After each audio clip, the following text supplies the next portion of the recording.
예배 참여하신 모든 분들을 예수 그리스도의 이름으로 다시 한번 환영합니다. 한 퀘이커 교도가 자기 집 옆 큰 공터에 다음과 같은 표지판을 내걸었다고 합니다. 누구든 진정 만족한 삶을 누리는 사람에게 이 땅을 드리겠습니다. 며칠이 지나 어느 부자 농부가 말을 타고 지나가다가 이 표지판을 보고 이러한 생각을 하게 되었습니다. 이 퀘이커 교도가 이 땅을 기꺼이 나누어 주겠다고 하니 다른 사람이 차지하기 전에 내가 얼른 가져가야겠다. 나는 부자인데다가 필요한 것은 모두 가지고 있으니 나야말로 적격자가 아닌가. 이 부자 농부는 즉시 말을 멈추고 그 퀘이커 교도의 집 앞으로 향하게 되었습니다. 그리고 문을 두드리고는 자신이 왜 왔는지 설명하였습니다. 그러자 퀘이커 교도는 이 부자에게 이러한 질문을 던졌습니다. 당신은 정말 행복하십니까? 그러자 그 부자 농부는 잠시의 망설임도 없이 네, 그렇습니다. 필요한 모든 것을 가지고 있으니 내가 바로 당신이 찾고 있는 적격자입니다 라고 이야기를 했습니다. 그 말을 들은 퀘이커 교도가 다시 질문을 하였습니다. 그렇다면 왜 이 땅을 더 가지려 하십니까? 이 글은 개구리의 기도란 책에 실린 글로서 실제로 일어난 일인지 아니면 교훈을 주기 위해 만들어진 글인지 정확히 알 수는 없습니다. 다만 우리가 이 글을 통해 배울 수 있는 사실은 많은 사람들은 부를 더욱 얻기 위해 밤낮으로 애를 쓰고 있지만 지혜의 사람들은 자기가 가진 것에 만족하며 애쓰지 않고 주어진 것을 감사함으로 소유한다라는 것입니다. 다시 말해 아주 적은 소유물로 만족할 수 있다라면 그 사람은 왕과 같은 부자가 될 수 있는 것이요, 왕이라도 자기 왕국으로 만족하지 못한다면 빈민과 다를 바가 없는 것입니다. 그렇다고 제가 여러분들의 모든 경제 활동을 당장 포기해도 좋다라고 말씀드리는 것은 아닙니다. 이 이야기를 통해 제가 여러분들에게 말씀드리고 싶은 것은 여러분들의 마음 자세에 따라 우리가 사는 세상이 천국이 될 수 있고 혹은 지옥이 될 수 있다라는 사실입니다. 그렇다면 과연 여러분들은 지금 천국에서 살고 계십니까? 아니면 지옥에서 살고 계십니까? 오늘 우리에게 주신 말씀 또한 이와 같은 맥락 속에서 이해가 될 수 있을 것입니다. 예수님은 우리들에게 이렇게 말씀하십니다. 복되어라 마음이 깨끗한 사람들, 그들은 하나님을 뵙게 될 것이다. 성경 속에서 마음은 물질에 대한 욕심이 있는 곳, 악한 것을 생각하는 곳, 때로는 선한 것과 악한 것이 같이 나오는 곳, 또한 말씀의 씨앗이 뿌려지는 곳 등으로 이야기되고 있습니다. 우리나라 속담에도 10길 물속은 알아도 한 길 사람 속은 모른다라는 말이 있습니다. 다시 말해 10길이나 되는 깊은 물속은 살피고 살피면 그 형태와 모양은 알 수 있지만 이와는 다르게 사람의 속마음은 아무리 살피고 살펴도 정확히 알 수 없다라는 것입니다.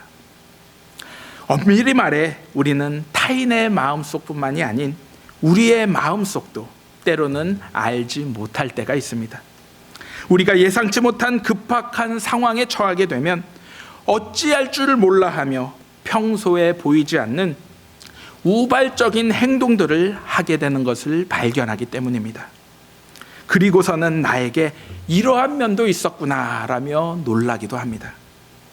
이러한 이유로 현대의 과학자들은 인간의 마음을 우주와 비교하며 여전히 우리가 연구해야 할 미지의 대상으로 삼고 있습니다.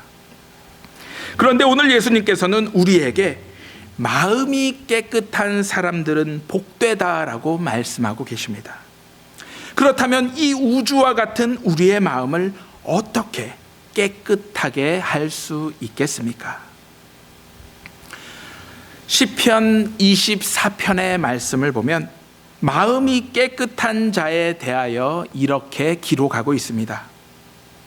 마음이 깨끗한 사람은 손이 깨끗하고 헛된 우상에게 마음이 팔리지 않고 거짓 맹세를 하지 않는 자이다.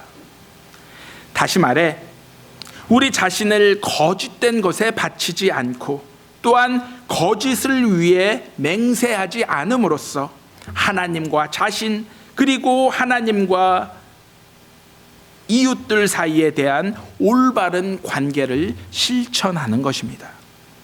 이러한 이해는 우리의 마음을 깨끗하게 하기 위해 두 가지 차원의 노력이 필요함을 보여주고 있습니다. 첫 번째는 하나님과 자신 사이의 차원입니다. 이것은 우리의 마음을 하나님 앞에서 온갖 더러운 것들로부터 깨끗게 하는 것입니다. 즉 음욕, 무욕, 분노, 나태, 허영심, 교만 등 나쁜 생각들로부터 우리의 마음을 지키는 것입니다. 마태복음 15장 19절 말씀을 보면 사람의 마음을 더럽히는 악한 생각들을 이렇게 기록하고 있습니다. 음란과 도둑질과 살인과 간음과 탐욕과 악독과 속임과 음탕과 질투와 비방과 교만과 우매함이 그것이다. 성경은 이러한 내면의 악한 생각들과 끊임없이 맞서 싸우는 것을 영적인 전쟁으로 묘사하고 있습니다. 두 번째는 나와 이웃 사이의 차원입니다. 이것은 우리 이웃들과의 관계 속에서 정직하고 의로운 삶을 사는 것입니다. 어찌 보면 두 번째 차원은 첫 번째 차원, 즉 하나님과 자신 사이의 깨끗함을 통해 자연스럽게 우리 이웃들을 향한 사랑의 실천으로 흘러나오는 것들입니다. 이러한 이유로 감리교의 창시자 존 웨슬리는 믿음의 사람들에게 있어서 개인적인 거룩함은 언제나 사회적인 거룩함으로 이어진다라고 강조하고 있습니다. 다시 말해 우리 개인이 깨끗하면 우리 사회도 동시에 깨끗해져야 한다라는 것입니다. 그러므로 우리 사회가 여전히 혼탁하고 수많은 부정부패가 존재하고 있다라면 그것은 세상의 빛과 소금이 되지 못한 우리의 잘못이기도 한 것입니다. 예수님은 우리가 하나님과의 관계에서 그리고 이웃들과의 관계에서 깨끗함을 추구할 때 비로소 하나님과 대면할 것이라 말씀하고 계십니다. 이 말씀은 하나님과의 관계에서 깨끗한 마음을 가지고 우리의 이웃들과 정직한 관계 속에서 바르게 살아갈 때 비로소 우리는 하나님을 대면하게 된다는 것입니다. 이 말씀을 바꾸어 생각해 보면 우리의 삶이 세상에 악한 것들로 가득 차 있다라면 또한 우리의 이웃들과 평화롭게 살지 못하는 삶이라면 우리는 결코 하나님을 볼 수 없다라는 이야기입니다. 여러분은 우리가 매 첫째 주일 행하는 성찬식의 시작 예문을 기억하십니까? 우리 주 예수 그리스도께서는 주님을 사랑하며 죄를 진정으로 회개하며 이웃과 평화롭게 살기로 결심하는 모든 사람들을 성찬에 초대하십니다. 즉 우리가 하나님과의 사이에서 그리고 이웃들과의 사이에서 주님의 뜻과 말씀을 온전히 우리 마음속에 담아가지고 살아갈 때 비로소 우리에게 하나님을 바라볼 수 있는 은혜가 주어지며 이것을 통해 하나님과 대면할 수 있게 되는 것입니다. 대제 공동체에서 부르는 찬양 가운데 이러한 가사를 가진 찬양이 있습니다. 사랑의 나눔 있는 곳에 하나님께서 계시도다. 사랑의 나눔이 있는 곳에 하나님께서 계시도다. 맞습니다. 하나님의 뜻과 말씀이 실천되는 사랑의 장소마다 하나님이 현존하시며 우리는 그 하나님을 비로소 보게 되는 것입니다. 이러한 이유로 마태복음 25장은 줄인 자에게 먹을 것을 주고 목마른 자를 마시게 하고 나그네 된 자를 영접하고 헐벗은 자에게 옷을 주고 병든 자와 옥에 갇힌 자를 찾아가 돌봐주는 것이 의롭고 정직한 삶이요, 이러한 작은 자의 모습으로 오시는 하나님을 우리는 비로소 대면하게 될 것이다 말씀하고 있는 것입니다. 그래서 종교개혁자 마틴 루터는 우리가 하나님을 보기 위해 더 이상 위를 보지 말고 아래를 보라라고 이야기했습니다. 영광 가운데 있는 하나님만이 아닌 고통받는 자들과 길을 잘못 든 자들과 비참한 상태에 있는 자들 안에서 하나님을 찾으라고 우리에게 당부하고 있는 것입니다. 그러나 우리 스스로도 너무나 잘 알고 있듯이 우리가 우리의 마음을 우리의 힘과 능력으로 깨끗하게 한다라는 것은 작심삼일로 끝나버리고 말 것입니다. 다시 말해 우리의 마음이 하나님 앞에서 깨끗해지기 위해서는 모든 불의에서 우리를 깨끗게 하시는 주님의 은혜가 반드시 필요한 것입니다. 우리가 주님의 은혜를 받기 위해서 해야 할 것은 단 하나, 우리의 있는 모습 그대로 주님 앞에 나아가 우리의 나약함과 우리의 무력함, 그리고 그로 인한 우리의 죄악들을 낱낱이 고백하는 것입니다. 우리가 종종 회개라는 단어를 사용할 때 착각하는 것 가운데 하나가 회개를 주님 죄송합니다라는 반성 정도의 의미로 이해하는 것입니다. 하지만 예수님은 우리 죄를 용서받기 위해 미안한 마음을 늘 가지라고 단 한 번도 말씀하지 않으셨습니다.